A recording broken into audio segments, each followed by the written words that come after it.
CGN 투데이는 지난주 로잔 운동에서 발표한 로잔 언약과 마닐라 선언에 대해 알아봤는데요. 오늘은 케이프타운 서약에 대해 알아보는 시간 갖겠습니다. 오늘도 서울신학대학교 최영근 교수님 나와 계십니다. 교수님 안녕하세요. 네, 안녕하세요. 최영근입니다. 네, 교수님 케이프타운 대회가 주제가 화해로 알고 있는데요. 이게 복음주의권에서는 약간 생소한 주제지 않습니까? 화해라고 하는 주제가 복음주의 진영에는 좀 생소한 주제인 것만큼은 사실입니다.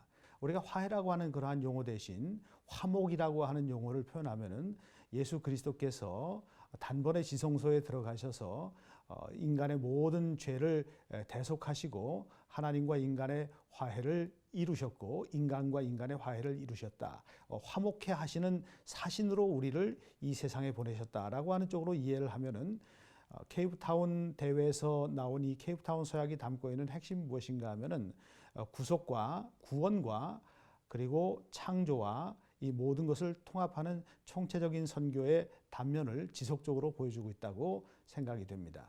네. 그런데 기존에 하지 않았던 주제를 아무래도 다뤘기 때문에 어떤 변화나 혹은 시너지 효과도 있었을 것 같아요.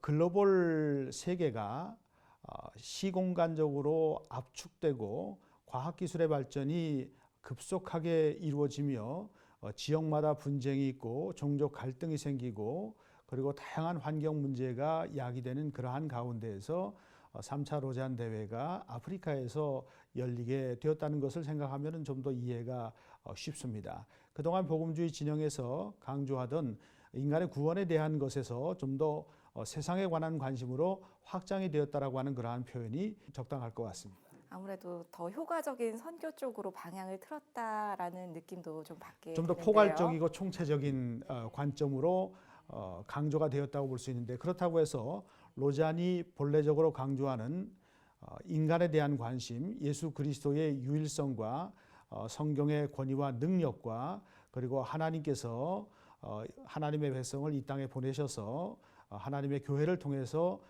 선교 사역을 감당하신다라고 하는 그 기조는 전혀 변치 않았습니다. 네, 성경적인 진리와 세상에 대한 관심 균형이 참 잘 잡혀 있다 그런 생각이 드는데요. 네, 맞습니다. 네, 이 케이프타운 문서의 구체적인 내용들이 좀 궁금합니다.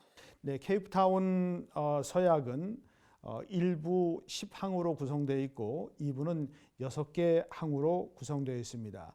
1부는 우리가 사랑하는 주님을 위하여 우리의 신앙 서약이라고 하는 것은 우리가 하나님께 대해서 약속을 하고 또한 우리의 헌신을 드러내는 그러한 표현이라고 볼 수가 있습니다. 그래서 10개의 항의 가장 중요한 내용은 무엇인가 하면은 우리는 하나님을 사랑한다. 그리고 아버지를 사랑한다. 아들을 사랑한다. 성령을 사랑한다. 하나님의 말씀을 사랑한다. 그리고 복음을 사랑하고 하나님께서 창조하신 세상을 사랑하고 그리고 가장 중요한 10번째 항은 무엇인가 하면 우리는 하나님의 선교를 사랑한다라고 하는 이 사랑의 서약을 1부에 담고 있습니다. 2부는 로잔의 슬로건인 온전한 복음에 대해서 2항을 다루고 있고 또한 온 세상에 관해서 2개의 항목을 다루고 있고 온전한 교회에 관해서 2개의 항목을 다루고 있습니다. 네, 그럼 케이프타운 문서가 로잔 언약과 구별되는 점이라고 하면 사랑이다 이렇게 생각해도 될 것 같습니다. 예, 로잔 언약과 마닐라 선언에 기초해서 사랑의 언약을 제시했다고도 볼 수가 있습니다. 예, 그래서 로잔 3차 대회가 끝난 다음에 많은 사람들은 케이프타운 서약을 보면서 이것은 하나님의 사랑을 드러냈다라고 이야기를 하고 있는데 사실 케이프타운 서약의 일부 1장의 제일 첫 번째 문장이 무엇인가 하면은 하나님의 선교는 하나님의 사랑에서 흘러나온다.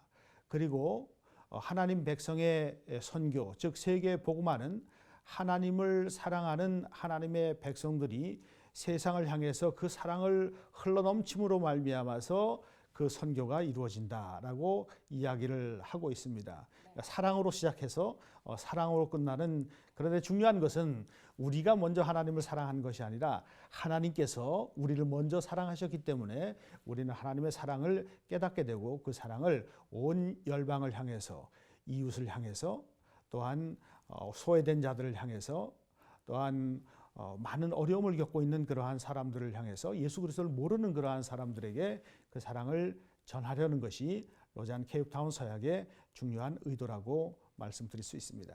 네, 우리가 하나님을 사랑하고 예수를 사랑하는 근거가 하나님이 먼저 우리를 사랑하셨기 때문이라는 점을 되새길 수 있는 데서 참 의미 있는 문서라는 생각이 드는데요. 이 케이프타운 문서, 선교에 미치는 영향은 어떤 건가요? 모든 그리스도인들을 이 서약 가운데 하나로 묶어 준다는 것입니다.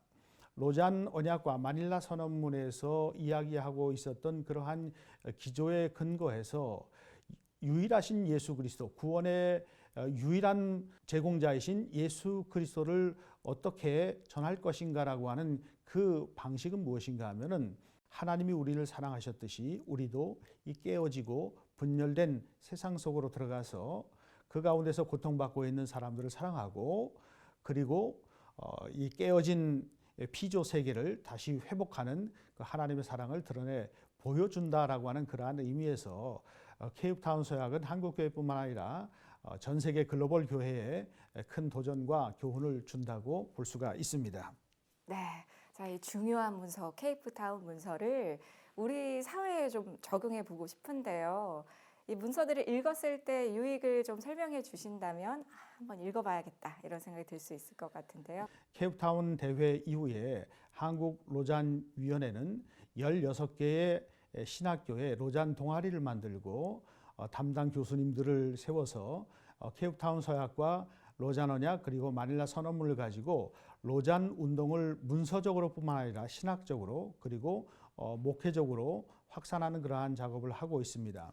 이 케이프타운 서약이 이야기하고 있는 바와 마찬가지로 총체적인 선교, 온 교회가 온전한 복음을 온 세상에 전하자라고 하는 것이 다양한 이슈들로 나타나고 있는데, 예수 그리스도라고 하는 진리를 이 깨어지고 분열된 세상에서 어떻게 전할 것인가, 그리고 더 나아가서 타 종교인들에게 우리가 어떠한 자세로 나갈 것인가, 그리스도인들이 이 로잔의 정신에 깃들어 있는 이 케이프타운 서약의 이 온전성과 청렴성과 단순한 삶의 방식을 배울 필요가 있다고 볼 수가 있습니다. 네.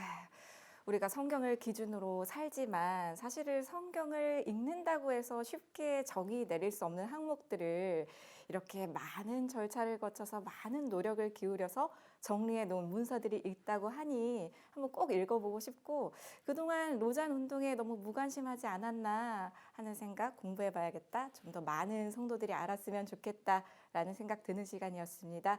네, 오늘 나와주셔서 감사드립니다. 여기까지 듣겠습니다. 네, 감사합니다.